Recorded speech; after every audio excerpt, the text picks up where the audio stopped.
trail mix is always so hit or miss. You either get a bunch of M&Ms or you get no M&Ms. It's really a 50-50, so you gotta like sift through and see. I usually get the big peanut M&Ms, you know, the fat ones. Yeah, those are amazing. But and if you're bulking, by the way, trail mix, insane macros, insane macros. This little pouch right here is 60 grams.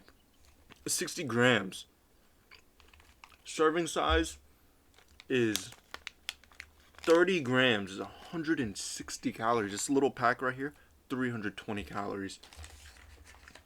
Easiest macros you will ever get in your life. Go to Costco, go to Aldi, get a huge box of them, and get like 50 of them in these packs. Take them around. Anyways, on to the main thing. Wanted to make this video mainly for me because I was looking back at my videos, my older ones, and I realized I didn't have any videos on what I was doing behind the scenes in order to have continued to improve my trading when I was at my all-time high, let's call it, before I went into this retracement. Minor setback for major comeback. I was gonna say a Diddy joke, but I think we're through with the Diddy jokes for now, so let's get into it. Oh no. I'm gonna put my face cam here so in the thumbnail people can actually see me, because you can't see me I don't even know what I'm saying, because you know how YouTube has a little like timestamp of the duration of the video. Okay, this was a waste of 2 minutes, but let's get into it. So did a bit of journaling throughout this week, because as you've seen from the video prior, I finally broke my trading rules. It was a day where I was like, whoa. I was definitely whoa, because I had not broken my trading rules in a very, very long time. And what do losses mean? A lot of people think losses mean, oh, losses mean I broke my trading rules, my P&L, oh, and they get so caught up on their P&L that they forget to actually trade. And that it's such a negative thing. I feel like not enough people talk about it within the trading space. Like, your P&L does not determine whether you're following your rules or not. I can win trades and trade totally outside of my trading time, break my trading rules, my playbook, my trade entries, and you could profit like that. But just because you profit like that, does it mean you're actually building those proper trading habits that allow you to become a, professional day trader or actually succeed within this industry? No, right? And same thing vice versa. You could be taking a bunch of losses, but also having a, back-tested trade strategy that you're continuously applying the proper habits, looking to get better at and actually doing the proper work, unlike the other guy who's just gambling his way to profitability, right? However, you're the difference. You're actually applying the proper trading habits, building the proper trading habits in order to be able to create something that's sustainable. So I just wanted to kind of show you guys, show myself, so the future me can go back and watch this, how I kind of go in and refresh my mind for the next upcoming week. Typically, I used to go in on Notion, if I could show you all, and I would do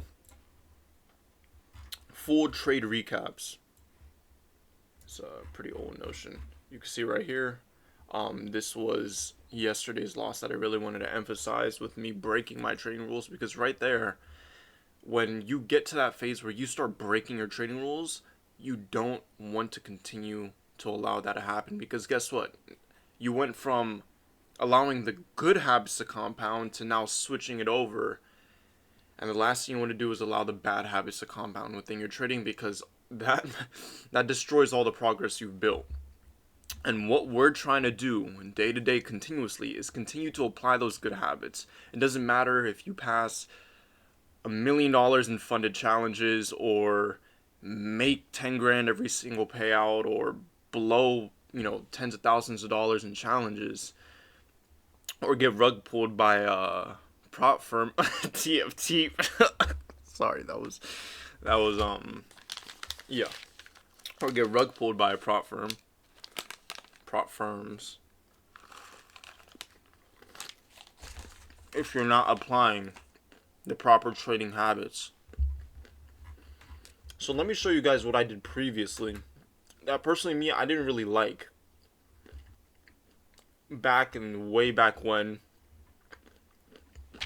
I used to journal 4 times after every single trade. 4 times, that's a lot. I would post an online YouTube trade recap. I would go and journal in my Notion template. I would journal in TradeZella.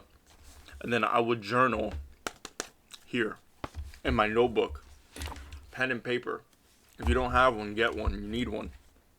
I have 7 notebooks fully filled up. And by filled up, I mean, this is a full page, by the way. Don't just think this is a page. This isn't one page. This is a full page. So utilize all your pages. Save the trees. Right here. This is what I used to do. August week 2 weekly trade recap. And this is my personal journal, by the way. I would put weekly execution Monday, Tuesday, Wednesday, Thursday, Friday, and I would put improvement, what I'm looking to improve within the next upcoming week. However, there's an issue with that because you don't fully remember everything when you're typing it down. Sure, it's subjective for everybody, but for me, I find myself typing a bunch of stuff, then immediately forgetting it. When you write down, I dropped my pencil. When you write down analog pen and paper, what it allows you to do is it ingrains it into your mind to where now, since you're continuously journaling, and you should be, whether, whatever you use your notebook for, you're able to look back at this and really, really grasp the concepts that you wrote down. So for me, what did I write within this? Well, let's full screen this before we go to the charts. This should be a short video, like 12 minutes. That's crazy. That's what I consider a short video. So let's get into it. What did I write on this? Well, Lonnie wrote trading review. I wrote the date, October week 2. I wrote week trading win rate, 0%. 0%. I didn't hit any trades. But then I went to write missed winning trades, 3. And that to me showcased that, okay, my trade strategy had opportunity this week, but it wasn't the technical aspect that messed me up. It was the psychological. It was me. So you always have to be able to differentiate, okay, is the issue my trade strategy or is the issue me? Because a lot of the times the issue won't ever be our trade strategy, but instead us. And that's what I found happen to me a lot of the time. That I'm the one messing up intentionally, intentionally, my trade strategy. What do I mean by that? Psychologically, subconsciously, we don't realize it, but it takes time to break those bad habits and in turn begin to create those new habits. So when we're in the phase of getting to that break-even stage within our habits, where we're not all focused continuously doing the bad habits, but we're not yet doing and building the good habits, we're kind of at that, middle stage. Because, in order to go up, first you have to get out of the ditch. That's just how it works. If you're starting here, starting at 0, or you're starting negative, well, you have to get to 0 before you can get to plus, right? Or positive, whatever you want to call it. And a lot of the time we'll be in this negative range and we'll focus on building the positive habits.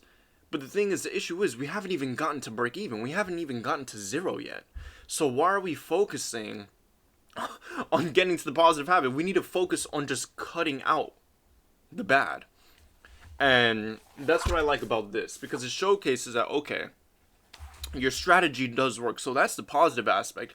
You're either the slightly negative aspect or the break-even aspect. So you need to fix you before you try to go in and tweak anything with your strategy. If you have a proven, back-tested, profitable, demo-traded strategy, right? By the way, it took me 6 months just to get this strategy down. It's super, super simple too. And what I kind of wrote in summary was I wrote my weekly recap right here. I wrote my weekly recap, and then I wrote improvement. And then I sat there for a minute and just brain dumped on my to-do list today. It looks janky, I know.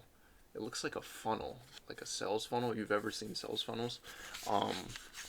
Anyways, I wrote familiarity, propensities, reaction, not being scared to trade, not forcing to pass instantly that day, and emphasizing consistent progress rather than fast progress.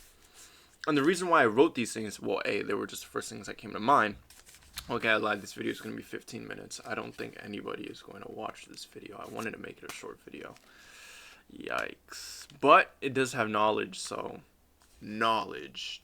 Ty Lopez. That wasn't funny. So the first one with familiarity. I wrote improvement. And what I wrote for the description of improvement was, how are you going to ensure that next week we outperform our current trading and improve with lifetime positive results and habits? Okay. And the first one I wrote was familiarity. And this is exactly what I wrote, by the way. Some people get personal. It's like, this is my little diary. I can't share it with you. But I'm going to share it with you because I don't really care. And this is mainly for me, because if I ever need to go back, I have to be able to watch my own videos. Anyways, familiarity, continuing. I'll read it with you. It's like, remember back in second grade when they would read the books to you? Like, the teacher would read it like this. Or, primary school. For my youths in the UK! Anyway. For my youths in the UK. Oh, that thing buff. Anyways, familiarity.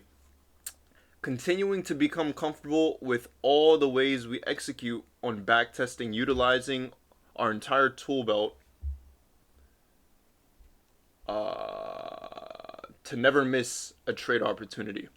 2, I have propensities. For you guys that don't know what propensities mean, basically means confluences. I wrote propensities or confluences when trading before allowing a trade idea to become an execution, because you have to remember, there's stages to a trade execution. You just don't go in and execute. It's like cheating. Cheating is never just a oopsie daisy, I accidentally cheated. No. There's stages to it. I heard this online. Well, first, if it's from a chick's perspective, you gotta talk to the dude. After talking to him, you have to spark an interest with him. You have to talk to him long enough, which that's already 2 mistakes right there. Actually, the first mistake is ever walking into the room with him. What are you doing? What are you doing? Right? Anyways, bypass that 3rd mistake. You continue to talk to him. Then you got his contact information. You already failed right there. A moment you unlocked your phone, and if you're too broke and don't have Face ID, I'm joking, my Face ID is broken, so I'm too broke to fix my Face ID. I'm not referring to me, by the way, so don't think I am. You have to unlock your phone. Whether that's subconsciously or consciously. Then give it to him. Then exchange contact information. That's 10 mistakes right there. You're already in the bucket list of mistakes, so there's no way cheating's a mistake. And then you have to continue to text them after you leave. Every single text message is a mistake. Just like every dude a chick is talked to counts as a body. Body! This is gonna be online one day. And one day, some kid just like me, striving for ambition, is gonna come back and watch this video and be like, what is wrong with this kid? Anyways, and then you have to say, yo, I'm coming over. Then you gotta order the Uber or allow him to pick you up. You're probably ordering an Uber, right? So you order the Uber, go to his crib. Now you're already at his crib. This is the 70th mistake, right? And then you guys greet each other at the door. You walk into his crib. You walk upstairs. Oh, guess what? You choose to walk into his house. You walk into his crib. Then guess what? You sit there on his couch He offers you a drink. You take the drink. You accepted it. You accepting the drink is a mistake before you even holding the drink. And then you sip the drink. Do you see where I'm going with this? And then next thing you know, your panties are off, flying through the sky. He's killing it, and and then you cheated. And then you cheated. That's how cheating works. That's how cheating works. You are a horrible human if you cheat. And then the chick has the audacity to say, "Babe, it was just a mistake. It was one mistake. Please forgive me." One mistake.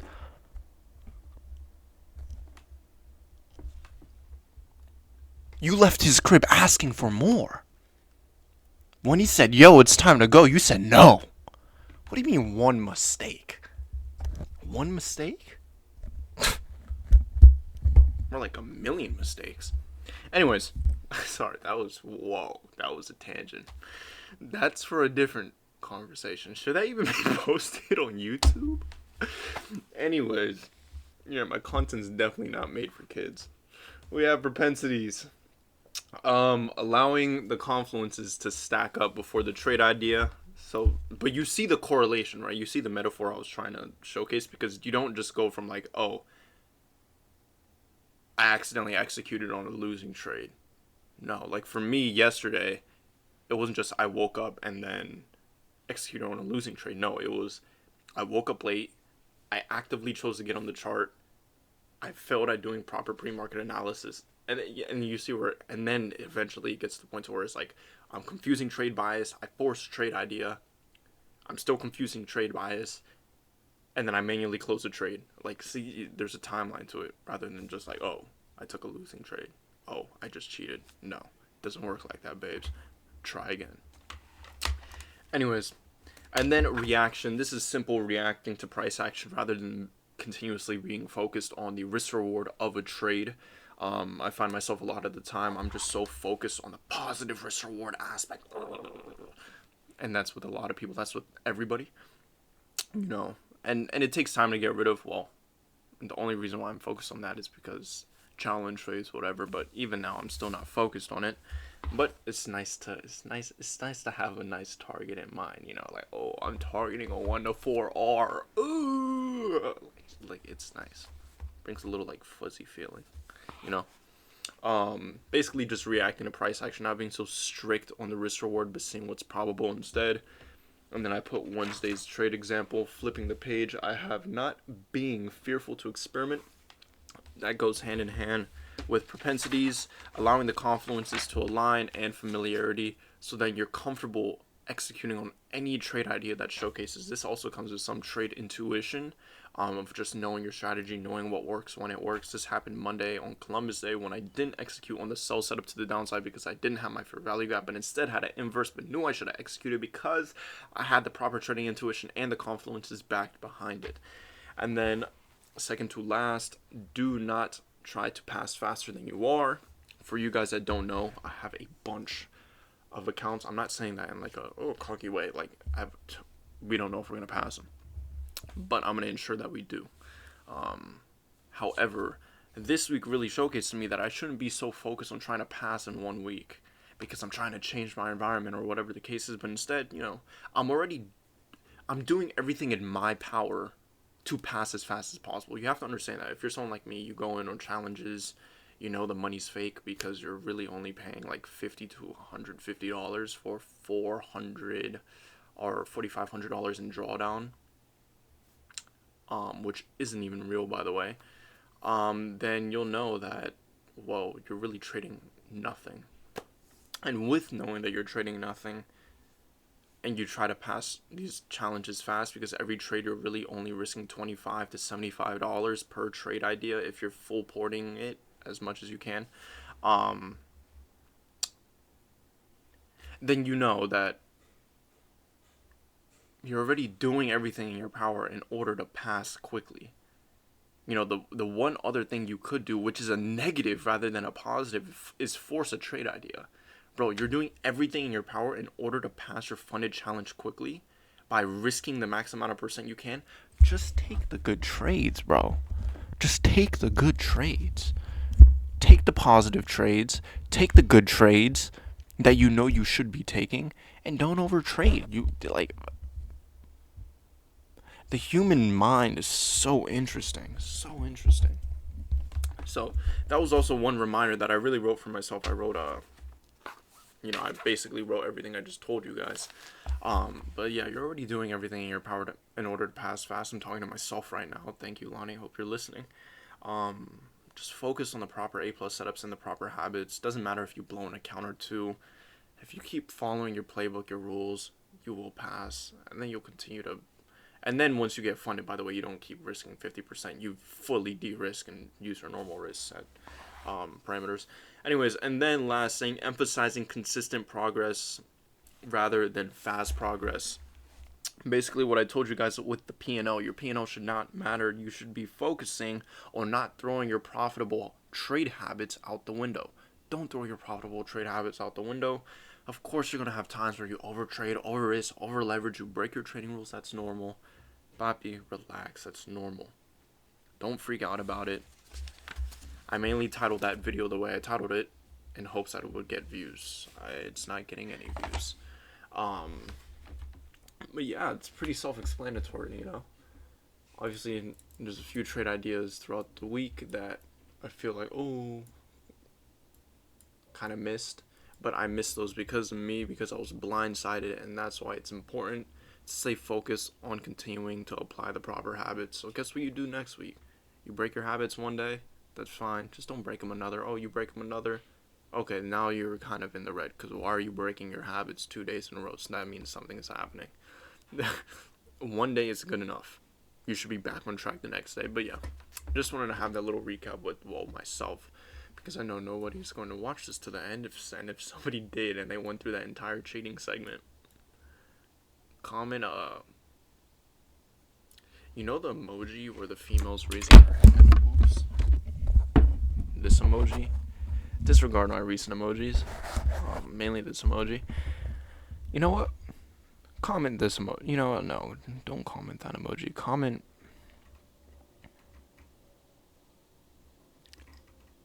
You know what? Comment this emoji. Comment this emoji right here.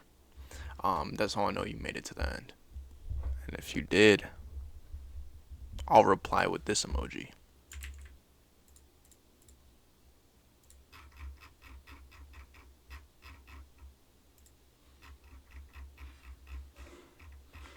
Bro, where is it?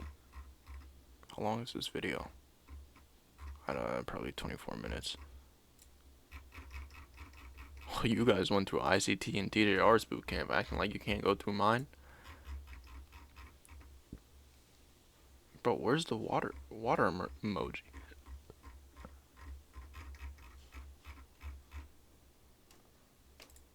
Water emoji. Oh, right here. I'll reply with this. If you know what I'm talking about. Anyways, this was a 24-minute video. Thank you for watching. I hope you guys were able to learn something. Apply this. Get your notebook. Obviously I was goofing off, but if you're actually listening, you should be able to apply some of these tactics. Hopefully it can improve your trading, and if it doesn't, womp womp, it improved mine.